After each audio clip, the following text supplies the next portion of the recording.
Hey everyone, thanks for watching. Please like, subscribe, and let's get started. Mark snapped the new laptop shut, feeling a twitch in his neck that reminded him it was there. He'd been holed up in the office all day drafting the contract and preparing for the court hearing the next day. The clock showed 10:30 in the evening. City lights glittered beyond the window, and the office tower where he worked was nearly deserted. Only a few windows on the upper floors still glowed. He exhaled, thinking how long it had been since his life had been anything other than a non-stop sprint toward results. As he gathered his papers and slipped them into his briefcase, a thought suddenly struck him. When was the last time he'd actually felt alive? Risk, excitement, adrenaline, those things belonged to the past, back when he just launched his career and wasn't afraid to stumble. Stepping out of the elevator, he dialed Claire's number, but she didn't pick up. Probably in the workshop again, he mused wearily and sent a short messenger note.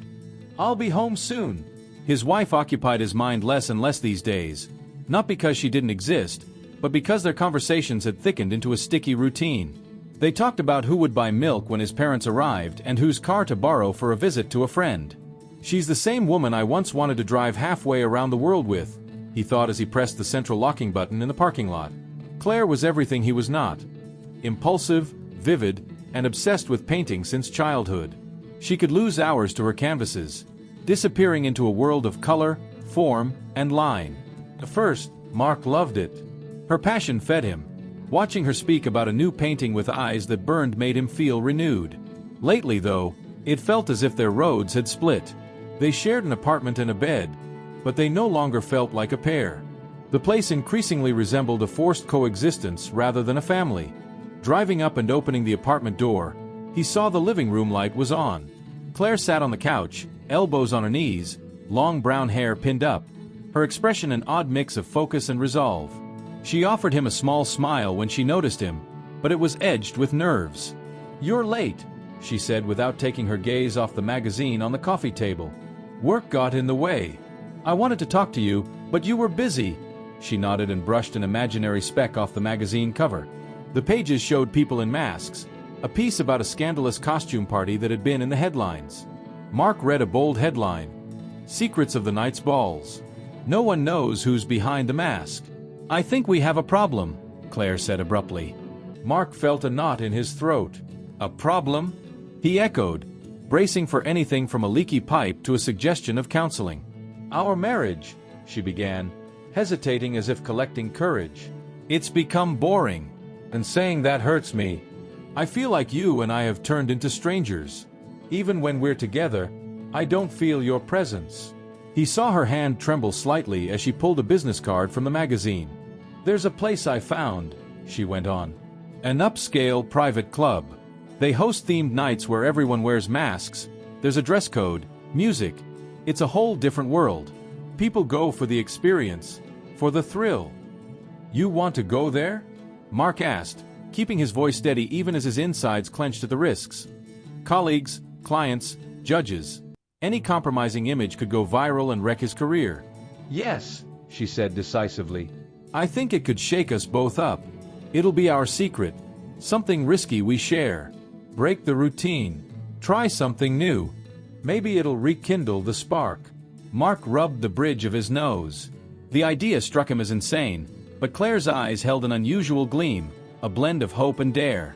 He knew it was likely a bad idea, yet refusing would be like shelving their relationship forever. A small, quiet voice in the back of his head seemed to say, "You've controlled everything for so long. Maybe loosen your grip. Otherwise you'll lose it all." "Okay," he said finally. "Just the two of us. No experiments, just to see, right?" She smiled, but there was something dangerously alluring about it. "I promise," she whispered. "No experiments." Still, an unsettling sense that by agreeing he was signing his own doom had already crept into the air. The following weekend, late at night, Mark and Claire drove to the club whose address and password were on the business card in her purse. It sat in a fashionable part of the city. The mansion's facade was dim, with only a polished darkwood door and a doorman in a long coat. A neon sign reading private flickered nearby. No formal name. "Are you here by invitation?" the doorman asked, scrutinizing them. Claire produced the card and murmured the password. The door opened and they stepped into dimness. Soft lounge music barely filled the lobby. Red velvet drapes divided the space, creating private alcoves or hiding places. A masked attendant stood at the reception, only her heavily lined eyes visible. She handed them 2 masks, a black one for Mark and a golden half mask studded with rhinestones for Claire. "Welcome. Dress code is strict tonight," she said, and added a reminder, "No names. Emotions only." Mark repeated the rule absently and watched Claire fasten her mask and check her reflection. There was an unsettling spark in her eyes. 2 well-dressed guests arrived behind them, masks in dark green and burgundy shades. Silhouettes in evening gowns and tailcoats melted into the hallways. The air vibrated with the promise of something forbidden. For a moment Mark felt a surge of adrenaline. "Shall we go back?" he whispered as they walked down the corridor. "No," Claire replied, grinning and murmuring. "You agreed. Look how extraordinary everything is." Thick music wrapped around the main room. Low sofas shifted under restless bodies. Couples and small groups dotted tiny tables, all masked. Some embraced, some swayed on the edges of the dance floor. The scent of expensive perfume mingled with champagne and electric uncertainty. At the entrance to the central space, a tall man in black, like a security guard, inspected masks and let people pass. When he glanced at Claire, he checked her mask briefly and waved them in. Mark felt his pulse spike, as if the crowd could see through them and sense his awkwardness, his fear of doing something foolish, of opening to something he didn't yet understand. The room itself was striking. Plush carpet underfoot and a central stage bathed in red light. A band played rhythms that felt more ethnic than electronic. The bar ringed with onlookers. Some smoked slender menthol cigarettes, others nursed cocktails, having already surrendered sobriety. The whole place hummed with sin and sensuality. Bodies intertwined, furtive looks exchanged. "Wow," Claire breathed. "It's like another world." She took his hand and pulled him to the bar. She ordered something tropical with passion fruit. Mark chose a more conservative whiskey-based drink. Nearby, masked strangers laughed. No one announced themselves, yet flirtatious glances, small touches and insinuating signals moved through the room. "You have no idea how thrilling this is," Claire said loud enough for Mark to hear. He flinched. She'd never spoken like that in public. Her words ignited something in him. On the dance floor people pressed together, some undoing a partner's buttons, others sliding hands along waists. Eyes burned through masks. Watching it, Mark felt a little lightheaded, maybe from the drink, the music, and the palpable current of desire. At the same time he felt unmoored. This world, so foreign to his tidy routine, frightened him.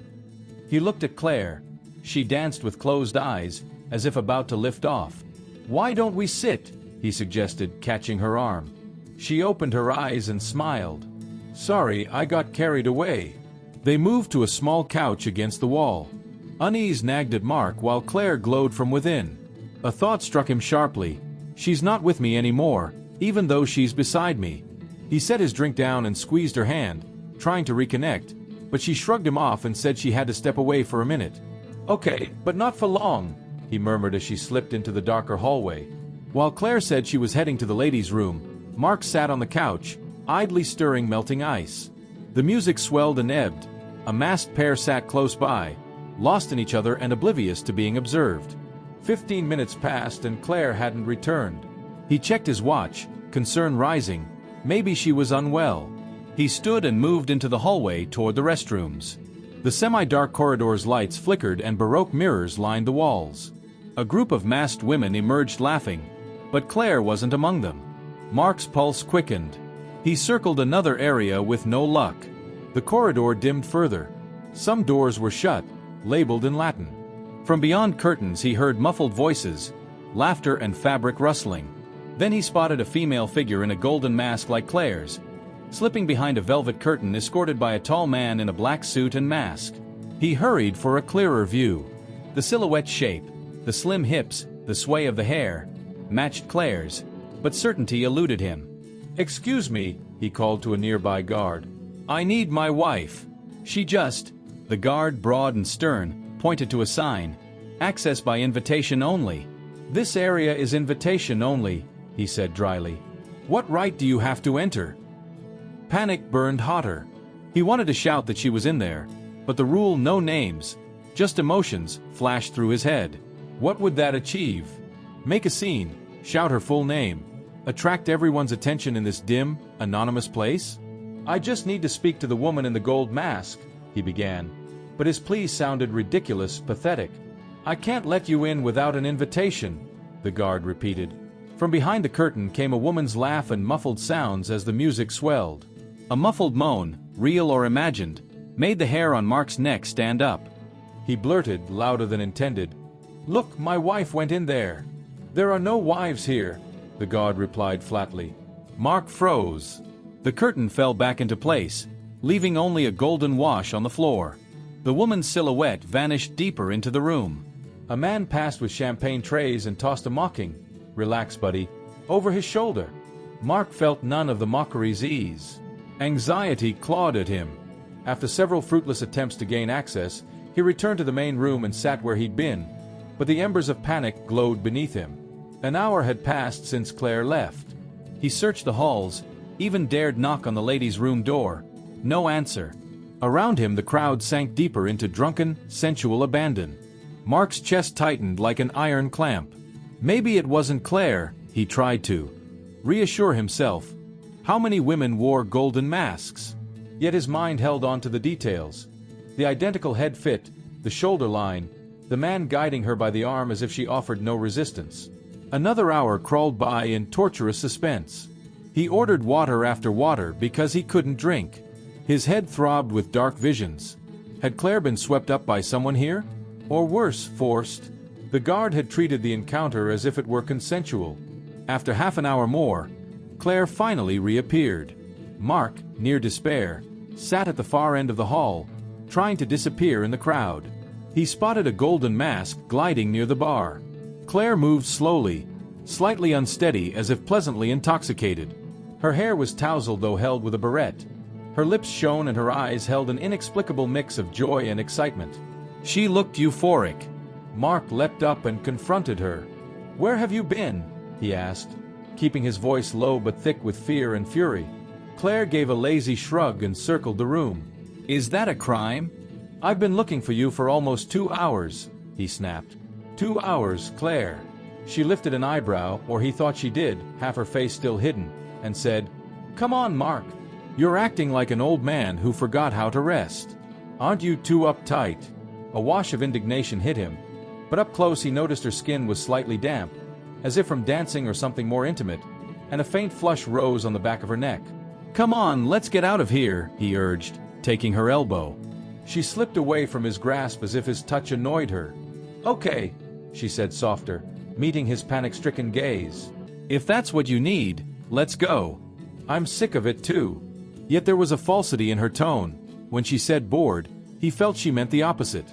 Mark's heart sank. He wanted to ask what she'd been doing, but feared he couldn't bear the answer. The ride home was a funeral of silence. Claire stared out the window, leaning back, fingers twitching, lips parted like someone still perched on a high. Mark stole glances at her, bewildered that she could act as if nothing were wrong. "Do you want to talk?" he muttered upon reaching the apartment. "No." She cut him off and headed straight for the bathroom. He lingered in the hallway, listening to the water run. 1,000 thoughts swirled. He hunted for a rational explanation, but everything pointed to a single brutal truth. She had been at a party where restraint dissolved and probably much more followed.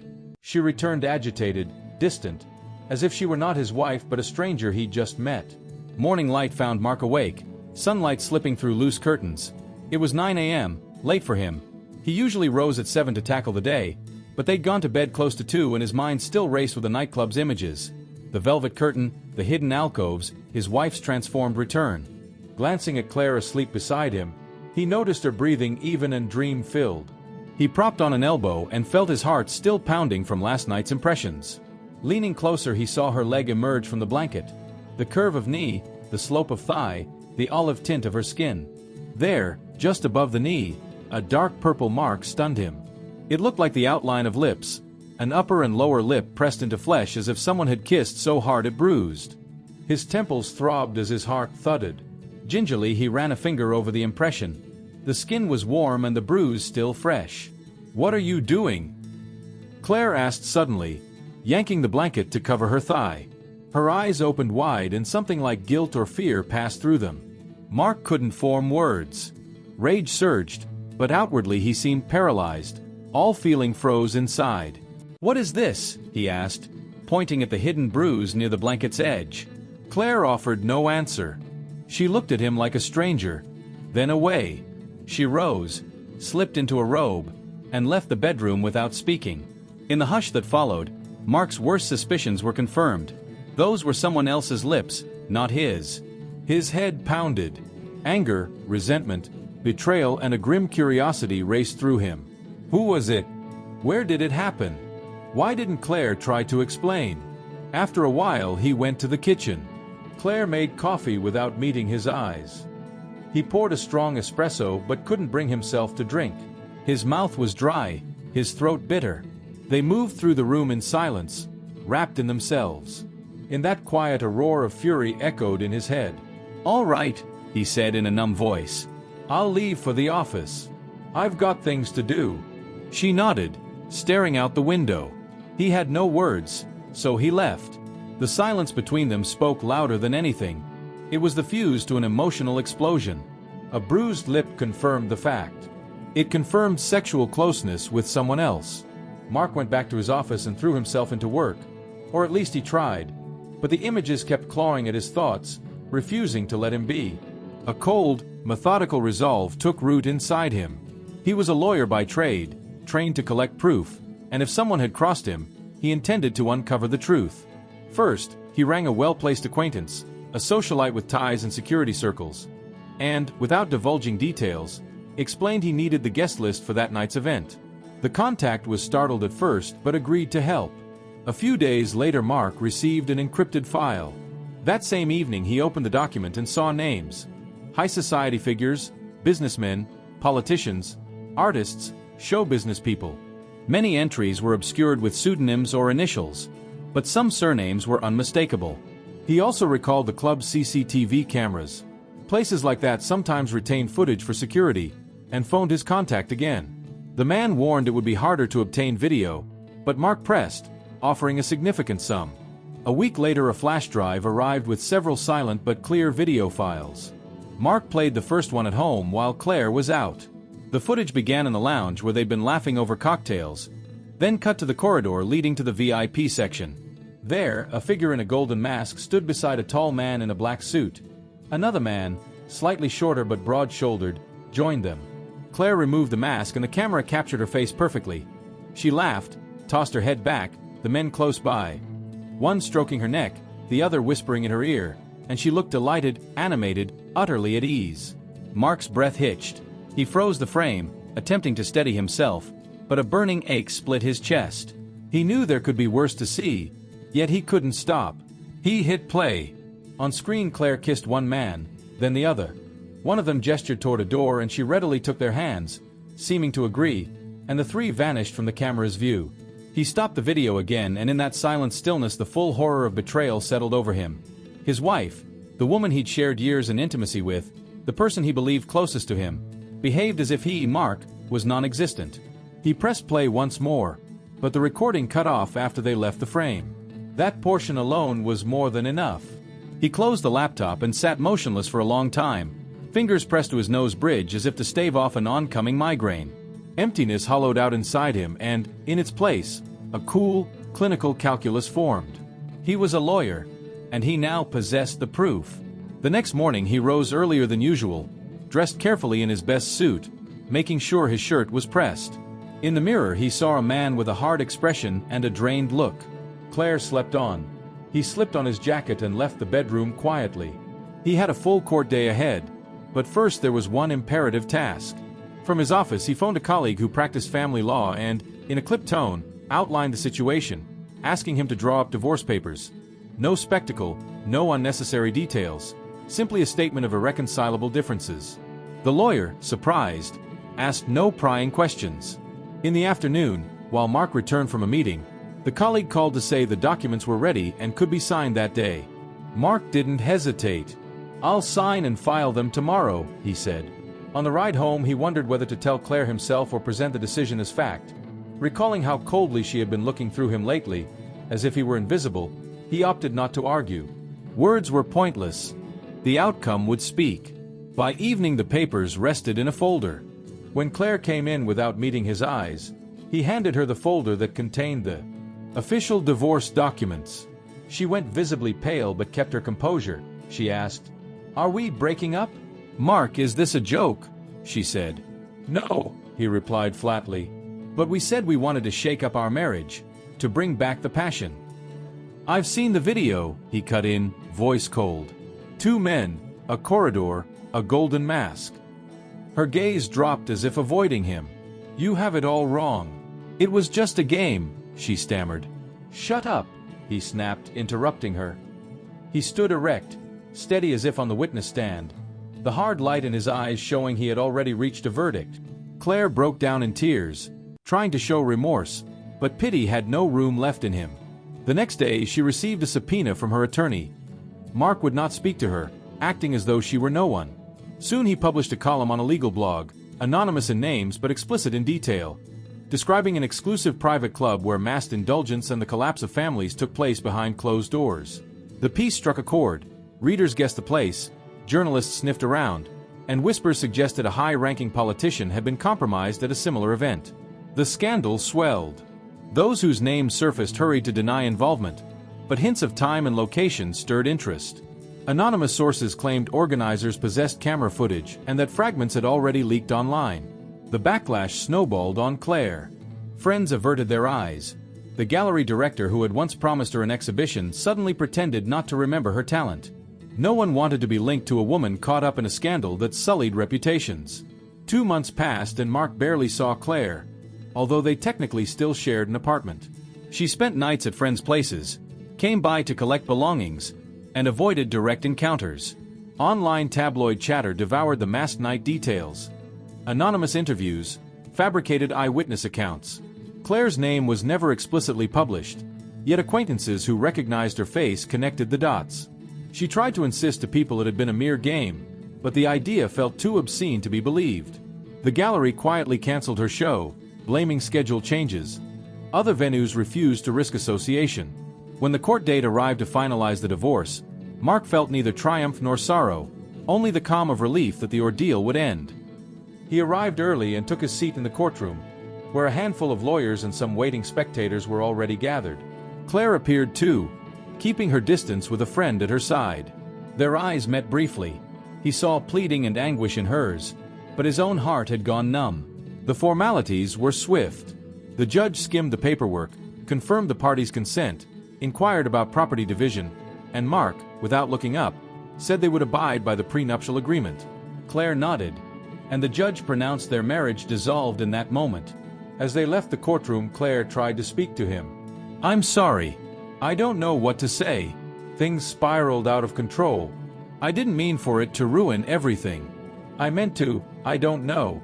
Mark looked at her, feeling neither hatred nor forgiveness, only a hollow emptiness. Nothing she said seemed to penetrate. She bit her lip, shook her head, and hurried away, afraid she might break down in public. Her friend trailed after, attempting consolation. Alone, Mark noticed a reporter outside the courthouse aiming a camera, likely hunting a headline about a high-profile divorce. He wanted no part in it, so he walked past briskly, straightening his lapels. Once outside, he inhaled a breath that tasted like freedom. He slid his wedding ring off and tucked it into his pocket, then glanced up at the sky. Clear, yet everything seemed washed in dull gray-brown.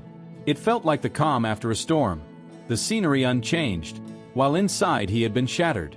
He walked through the city's flow, oddly desolate. The masquerade was over, he thought with a bitter twist.